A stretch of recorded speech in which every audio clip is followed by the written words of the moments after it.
이재명은 탄핵만 생각하면 막 조증 들떠요. 그리고 이 자기의 사법 리스크만 생각하면 우울증 초조해.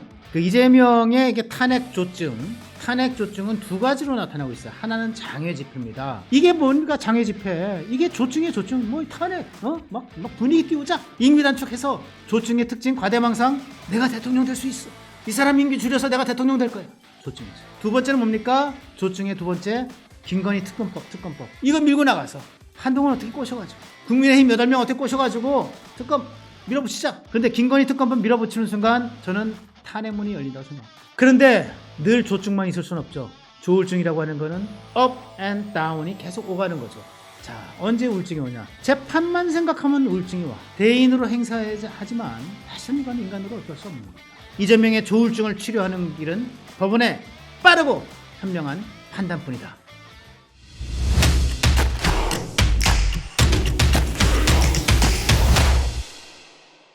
2024년 11월 10일 화요일 허민의 뉴스쇼. 네, 전국에 계신 문화일보 애독자 여러분, 그리고 문화일보 유튜브 애청자 여러분 안녕하세요. 문화일보 전인기자 허민입니다. 네, 이번 주제는 조증과 울증 널뛰는 이재명, 재판에 쫄고 탄핵에 들뜨고로 잡아봤습니다. 예, 시작하기 전에 구독, 좋아요, 알림 설정 지금 부탁을 드립니다. 감사합니다. 네, 이재명의 조증과 울증 오가기, 조울증. 야, 이게 조울증이란 거 굉장히 큰 질병입니다. 여러분 겪어보신 분은 아실 거예요. 조증이라고 하는 게 저 영어로는 매니아라고 합니다. 이게 하는데 조증은 기분이 비정상적으로 고양돼서 제가 이게 사전을 찾아본 겁니다. 충동적이고 폭력적인 행동이나 논리적 비약 등이 나타나는 비정신병적 상태를 이르는 말입니다. 비정상적으로 고양돼서 충동적이고 폭력적인 행동, 이게 뭐 지금 윤석열 정부를 겨냥한 탄핵 집회 이런 것들이 여기에 해당되는 건데요. 논리적 비약, 그래 윤석열 정권의 임기 단축을 통해서 나는 대통령이 될 수 있어. 조증이죠. 막 기분이 막 좋아져. 그냥 걷잡을 수 없어. 그냥 이런 정신병적 상태다. 이게 조증입니다. 우울증, 디프레션이라고 합니다. 여러분 잘 아시잖아요. 우울증은 사실은 뭐 현대인은 우울증 대부분 가지고 있죠. 특히 이제 직장 생활하셔서 스트레스 많이 받으신 분들, 저를 포함해서 다들 우울증 갖고 있습니다. 고민, 무능, 비관, 허무관념, 염세주의 뭐 이런 것들에 빠지는 것 우울증입니다. 의학 정보로는 이게 바이폴라, 양극이라는 거예요. 바이폴라, 조증과 울증, 조울이 왔다 갔다 하는 거. 조증은 바이폴라, 무서운 병입니다. 바이폴라 디스오더, 장애, 양극 장애인데 무서운 병입니다. 이재명은 탄핵만 생각하면 막 조증, 막 그냥 들떠요. 그리고 이 자기의 사법 리스크만 생각하면 우울증, 초조해, 급해, 비관에 빠져. 그 이재명의 탄핵 조증은 두 가지로 나타나고 있어요. 하나는 장외 집회입니다. 반드시 탄핵을 해야 되는 거예요. 특히 9일 남대문 앞 장외 집회에서 뭐라 그랬습니까, 여러분? 제가 두 글자로 된 말을 차마 말할 수 없어서 이렇게 말합니다. 벌써 여기까지 읽는데 여러분 이 두 글자가 뭔지 아시겠죠? 제가 두 글자로 말하고 싶어. 두 글자가 뭘까요? 1번 하야, 2번 사랑, 3번 탄핵, 4번 믿음. 계속 읽어보겠습니다. 궁극적인 국가 권력의 원천은 국민이고 이제 국민이 위임된 권력을 남용하는 그들에게 책임을 물을 때가 됐습니다. 예, 정답 1번 내지는 이게 복수 정답이네. 1번 사야 내지는 3번 탄핵이겠네요. 아마 탄핵을 말할 겁니다. 제가 두 글자로 된 말을 차마 말할 수 없어. 탄핵을 차마 말할 수가 없어서 이렇게 말합니다. 여러분 이제 위임된 권력을 남용하는 그들에게 책임을 물읍시다. 쫓아냅시다. 그래서 계속 장애 집회를 벌이잖아요. 지금 11월 2일 서울역 앞 집회 제가 오가면서 봤어요. 예, 차가 쌩쌩 달렸습니다. 그때 주최 측 30만이라고 그랬죠. 경찰 추산 1만 7,500명. 그리고 지난 주말에 9일 숭례문 남대문 앞 집회였죠. 주최 측 20만 명. 자기네들 양심이 있으니까 더 부를 수는 없고 좀 줄였는데 20만 명. 경찰 추산 1만 5천 명. 경찰도 줄이고 이재명도 줄이고 민주당도 줄이고. 그리고 뭡니까? 이번 주 주말 16일 또 다음 주 주말 23일 계속 가투를 벌이겠다는 겁니다. 가투. 여러분 잘 아시죠? 가투. 80년대를 살아가셨던 분들 다 아실 겁니다. 가두 투쟁의 준말이에요. 가투. 이게 뭔가 장외 집회. 이게 조증이에요. 조증. 뭐 탄핵. 막 분위기 띄우자. 하야 분위기 띄워서 임기 단축해서 그럼 뭐가 돼? 과대망상. 조증의 특징 과대망상. 내가 대통령 될 수 있어.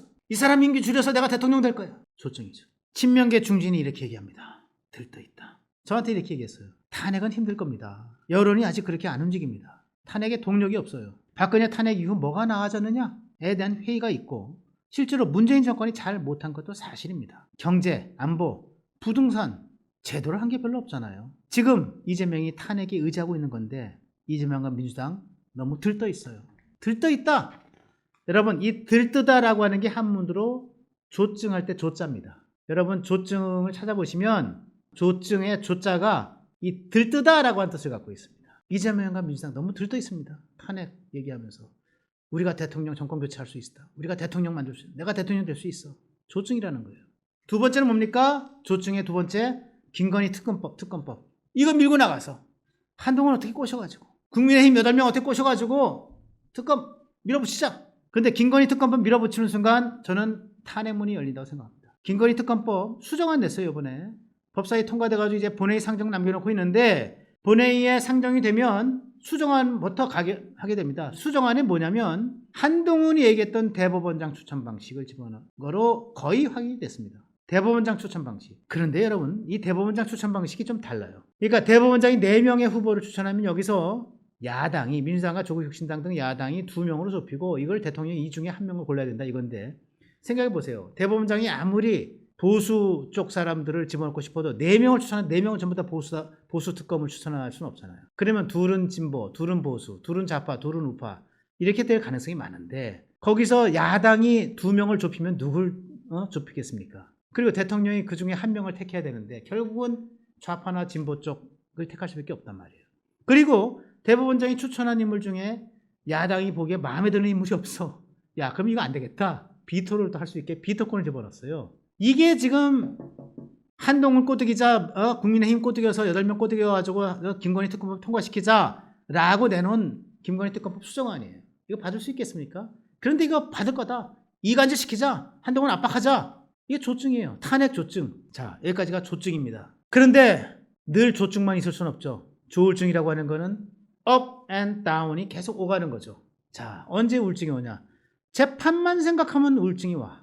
이재명 재판만 생각하면 대인으로 행사하지만 사실은 이건 인간으로 어쩔 수 없는 겁니다. 아무리 이재명이 죽음을 뚫고 비바람치는 사지의 광야에 홀로 울부짖는 일필랑 황야의 일필랑 같은 존재로 광야 외곽에서 중원을 향해서 쳐들어서 지금 중원의 야당 중원의 안방을 차지하고 있는 참 불세출의 참 위인이긴 하지만 인간인 건 어쩔 수 없네요. 법원 앞에서는 재판 앞에서는 제가 고소를 당해가지고 제가 1년 9개월 동안 끌려다녔어요.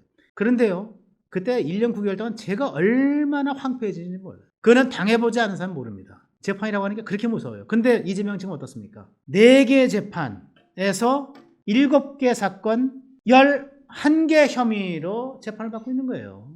대장동, 백현동, 위례, 성남FC, 후원금, 또 저 지금 15일날 1심 선고 받고 있는 선거법 위반, 또 25일날 1심 선고 받는 또 위증교사, 별의별 이런 것도 또 뭐 무시무시한 또 저 쌍방울 대북 송금 어마어마하잖아요. 이런 것들이 있는데 이 재판이 다 어떻게 될지 몰라요.